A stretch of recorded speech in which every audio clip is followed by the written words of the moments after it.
Hello கருப்பு, நான் அண்ணன் பேசுறேம்மா. தங்கச்சி, கருப்பு. அண்ணே ஒரு நிமிஷம் அண்ணே, அடுப்பை ஆஃப் பண்ணிட்டு வந்துடுறேன் அண்ணே. சரி சரி சரி, போயிட்டு வா போயிட்டு வா.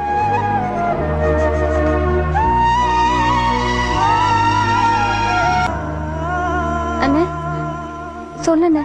அம்மா நல்லா இருக்கியாம்மா? நல்லா இருக்கேண்ணே. மச்சான் மச்சான் எப்படி இருக்காரு? நல்லா இருக்காருண்ணே.